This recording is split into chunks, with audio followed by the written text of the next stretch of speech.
কি রে, কি হইছে?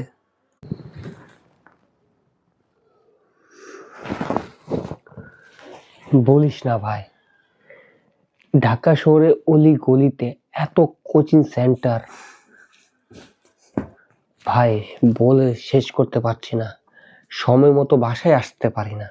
এক সময় শিক্ষা মানেই ছিল আলো, উপলব্ধি, মানুষ গড়ার প্রক্রিয়া। কিন্তু আজ শিক্ষা মানেই সিলেবাস শেষ করা, গাইড ফলো করা, প্রশ্ন কমন পড়া আর কোচিংয়ের ব্যাচ ধরে দৌড়ানো।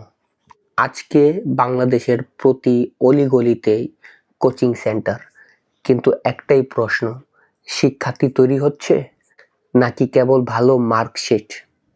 একটা শিশু স্কুলে যায় সকাল 7টায়, বাসায় আসে বিকাল 5টায়।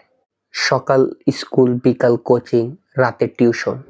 প্রতিদিন সে শেখে, কিন্তু কিছুই জানে না। সে পারে অঙ্ক মেলাতে, কিন্তু পারে না সমস্যার সমাধান খুঁজতে। সে মুখস্থ করে বিজ্ঞানের সূত্র, কিন্তু জানে না বিজ্ঞানের উদ্দেশ্য কি।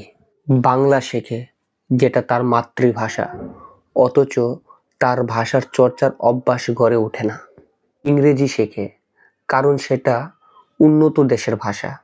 যদি ভবিষ্যতে চীনের দখল হয়, তাহলে চাইনিজ বলা শিখবে। গণিত শিখে নাম্বার তোলার জন্য, নাকি জীবনের হিসাব বোঝার জন্য। বিজ্ঞান শিখে, কিন্তু প্রশ্ন করে না। গবেষণা তো অনেক দূরের বিষয়। শিক্ষা হয়ে গেছে চাকরির জন্য হাতিয়ার। মানুষ তৈরি নয়, কর্মচারী তৈরি হচ্ছে। তাহলে প্রশ্ন হলো, আমরা কি সত্যি শিক্ষিত হচ্ছি, না শুধু একটা বিষয়ের দাস হয়ে যাচ্ছি? সেটা জানাবো পরের পর্বে।